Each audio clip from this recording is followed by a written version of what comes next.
జగన్మోహన్ రెడ్డి గారి తాలూకా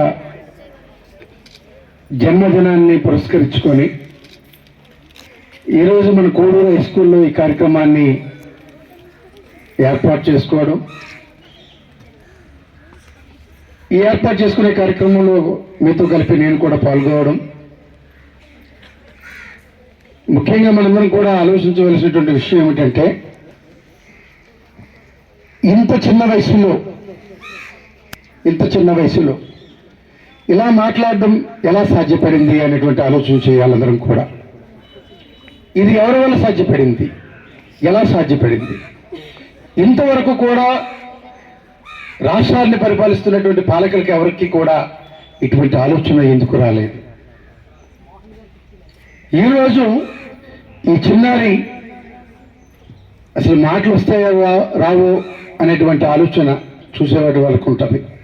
కానీ తను మాట్లాడినటువంటి మాటలు అంత అనర్గళంగా ఎక్కడ కూడా తడుముకోకుండా కేవలం 3వ తరగతి చదువుతున్నటువంటి ఈ చిన్నారి ఇంగ్లీష్లో అంత చక్కగా మాట్లాడుతుంది.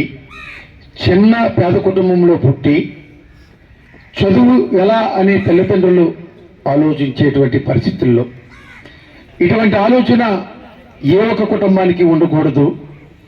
తన పిల్లల్ని చదివించుకునేదానికి ఎక్కడా కూడా తల్లిదండ్రులు మానసికంగా ఇబ్బంది పడకూడదు, ఆర్థికంగా ఇబ్బంది పడకూడదు అని చెప్పి పుట్టిన దగ్గర నుంచి కూడా తల్లి కడుపులో ఉన్న దగ్గర నుంచి తీసుకోవలసినటువంటి జాగ్రత్తలు, ఇవ్వవలసినటువంటి పౌష్టిక ఆహారాన్ని ఒక పక్క అందిస్తూ పిల్లల్ని జన్మనిచ్చిన తర్వాత కూడా బాలింతలుగా తల్లికి ఆ చిన్నపిల్లకి కూడా కావాల్సినటువంటి పౌష్టికాహారాన్ని అందివ్వడమే కాకుండా అంగన్వాడికి పంపిస్తే అక్కడ చిన్న చిన్న అక్షరాలు, చిన్న చిన్న ముసిముసి మాటలు మాట్లాడేటువంటి విధానాన్ని ఒక పక్క తీసుకొస్తూ నాడు నేడులో పాఠశాలల్ని ఆధునీకరణ చేసి కార్పొరేట్ స్థాయి పాఠశాలలు ఏ విధంగా అయితే ఉంటాయో వాటిని మించే విధంగా మన పాఠశాలల్ని తీర్చిదిద్ది అభివృద్ధి పథంలో చేసుకొస్తూ పిల్లల్ని బడికి పంపిస్తే చాలు, ఆ పిల్లలకు కావలసినటువంటి